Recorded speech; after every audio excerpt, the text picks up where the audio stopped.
Página 15. El enigma del mal, Luis Seguí, 2016. Primera parte. Miradas. Capítulo 1. La pregunta sobre el mal. Hay una potencia y un enigma del mal que se puede situar en el corazón mismo del fenómeno humano y que poseen una consistencia propia más allá de toda manifestación empírica. Bernard Sichere. Aquello de lo que se trata en el malestar en la cultura es de repensar seriamente el problema del mal, percatándose de que él mismo sufre una modificación fundamental por la ausencia de Dios.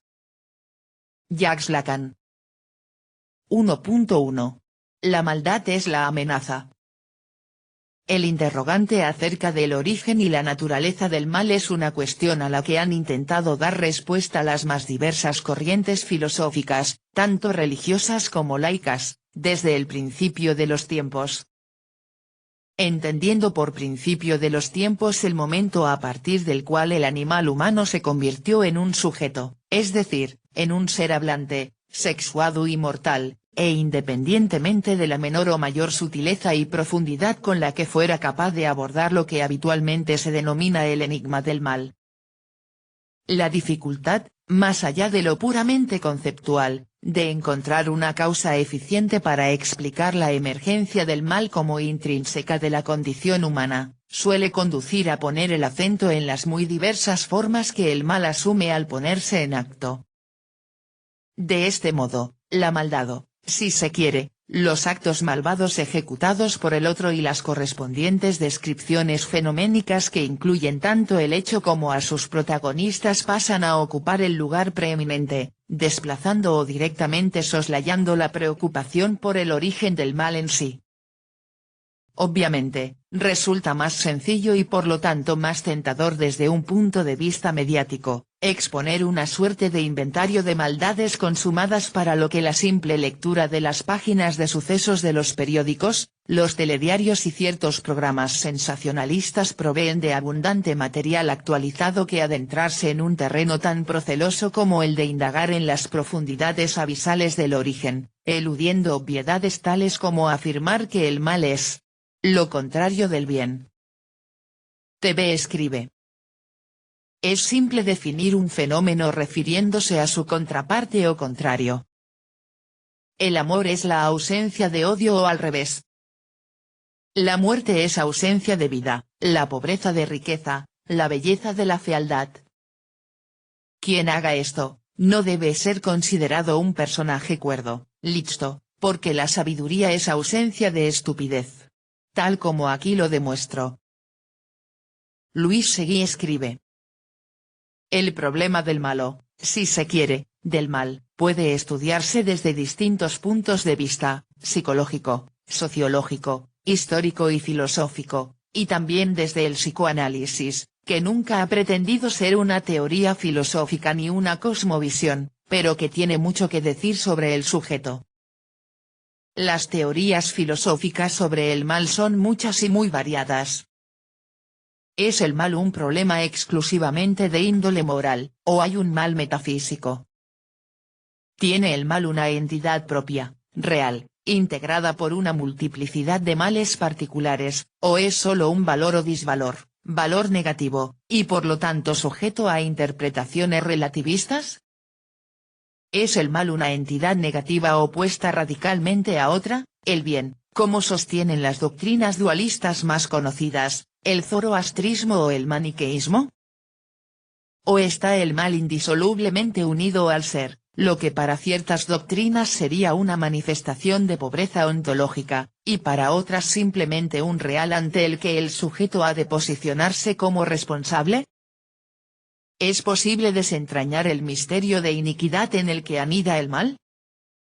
Sin duda, los antepasados del hombre sabían diferenciar muy bien y sin necesidad de ninguna teoría que ciertamente aún no estaban en condiciones siquiera de imaginar las propiedades de lo malo, en tanto podían identificarlas con las consecuencias que para su vida cotidiana tenían ciertos fenómenos, fueran de origen natural o generados por la actitud hostil de sus semejantes, de lo bueno. Era malo todo aquello que atentara contra su precaria supervivencia, y bueno lo que favoreciera la continuidad de la vida. TV escribe. Si un organismo no sabe distinguir entre lo que conviene, respecto a seguir con vida o no seguir, está condenado a la extinción de manera rápida. El que es manso, o sirve como ganado o es eliminado del ecosistema. Usted sabe que al ganado, se le mantiene con vida porque es una reserva de proteínas o grasa. Un animal estúpido, no puede avanzar. Cuando se tiene noción de lo que beneficia o perjudica, hay oportunidad de encontrar soluciones. El imbécil, no tiene futuro. Luis Seguí escribe. Estas páginas están dedicadas principal aunque no exclusivamente a las formas activas del mal, las agresiones, la violencia, la crueldad y la destrucción resultantes de los actos de otros hombres, las formas pasivas, que responden a contingencias de orden accidental o involuntario son objeto de atención, pero fundamentalmente con relación a las reacciones que provocan en quienes padecen las consecuencias, que frecuentemente generan otros males. Sigmund Freud hace un repaso en el libro Tótem y Tabú de los recursos de los que se sirvieron los primeros agrupamientos humanos para intentar alejar de sí el mal y sus consecuencias, el animismo, los sacrificios ofrecidos al tótem, la hechicería, la magia, la religión en suma, instrumentos todos para combatir a los malos espíritus y los poderes malignos cuya naturaleza no podían desentrañar. Si no es posible localizar el momento histórico en el que las vivencias de lo malo y de lo bueno pasaron a convertirse en conceptos y a ser pensados como tales, es igualmente complicado pretender determinar en qué etapa del desarrollo humano surgió el sentimiento de lo justo, y su reverso, lo injusto, al tiempo de valorar el comportamiento de los miembros del grupo. El paso gigantesco que representó el abandono del estado de naturaleza y la emergencia de la cultura se caracterizó, entre otras novedades, por la circunstancia de que las situaciones a las que se enfrentaban de hecho los antepasados del hombre, los conflictos y luchas derivados de la guerra continua por la supervivencia, adquirieron nuevos significados. ¿Acaso en los comienzos la invención del derecho fue tal vez el principal recurso puesto en práctica por los hombres para intentar combatir el mal y sus nocivos efectos, tanto si el perjuicio afectaba a un individuo del grupo como al conjunto de la comunidad? Thomas Hobbes describió gráficamente con el axioma Homo homini lupus el hombre es un lobo para el hombre el contexto salvaje previo al nacimiento de una vida propiamente social, regida por unos pactos que aun siendo extremadamente lábiles conformaron el primer derecho.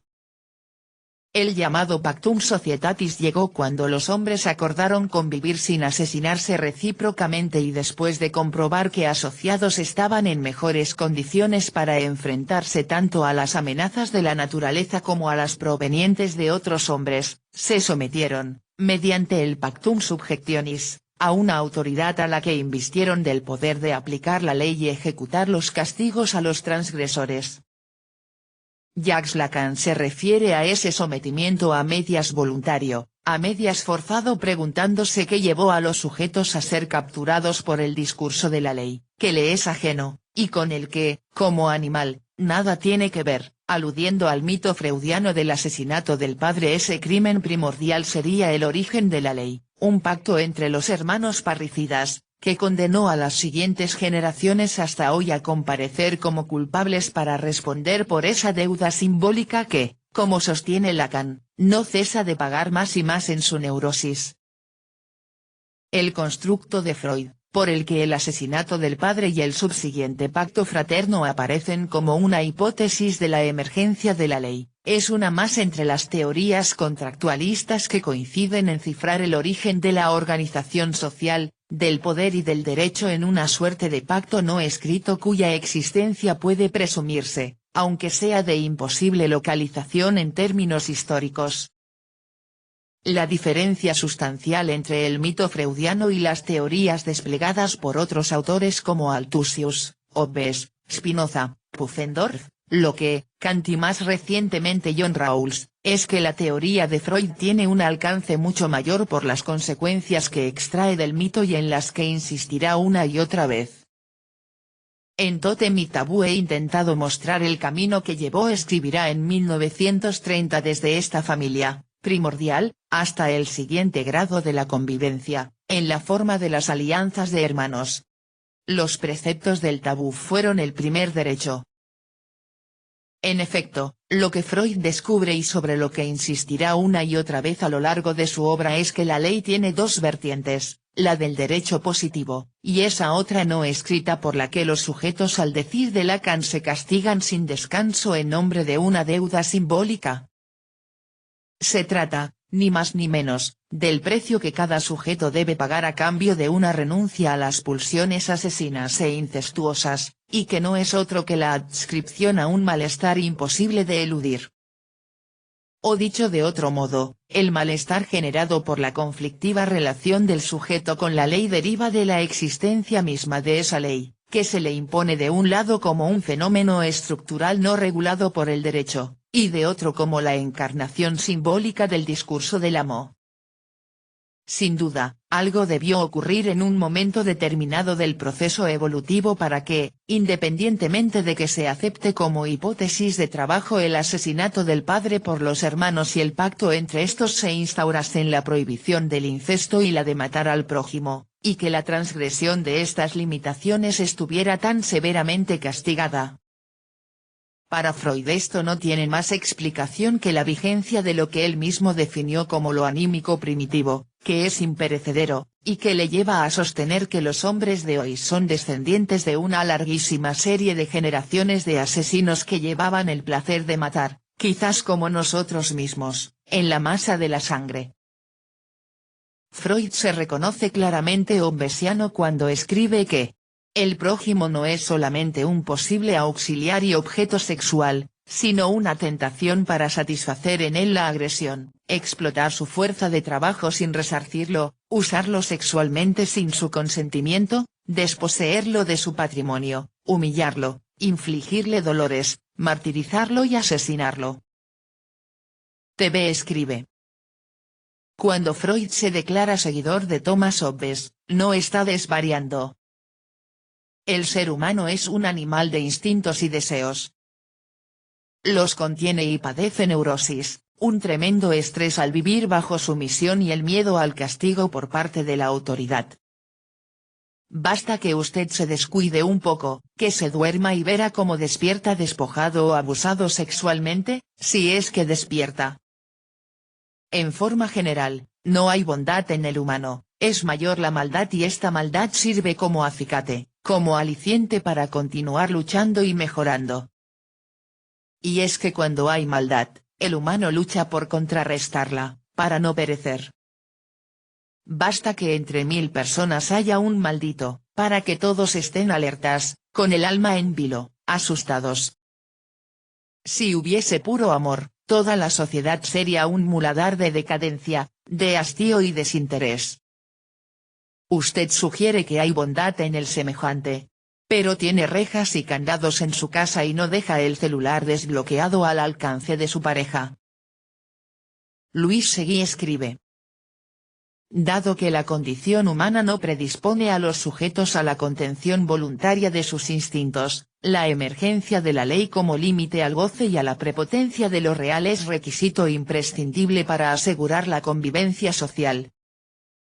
Y aun cuando el transcurso del proceso llamado civilizatorio ha creado la ilusión de que al menos una buena parte de las sociedades humanas ha hecho suyos unos principios morales que sus miembros asumen y respetan voluntariamente, Freud lo denominaría el superyo cultural, no se trata más que de eso, de una ilusión. TV escribe. Nacemos en un ambiente culturizado, con costumbres y tradiciones que se nos imponen desde que nacemos. Es difícil rebelarse contra la tradición, y si hay rebeldía, es normal que se cuestione a la autoridad, pero con el tiempo, el humano social, como animal, termina domesticado. Enseguida, los hijos tendrán hijos y van a inculcarles la misma retahíla de sandeces. Los abuelos, Antes rebeldes, terminan siendo pilmamas o seres que cuidan a los nietos, demostrando con esto, que solo son animales que cuidan a quienes jamás cuidarán de ellos, tal como lo hacen las bestias. Página 21.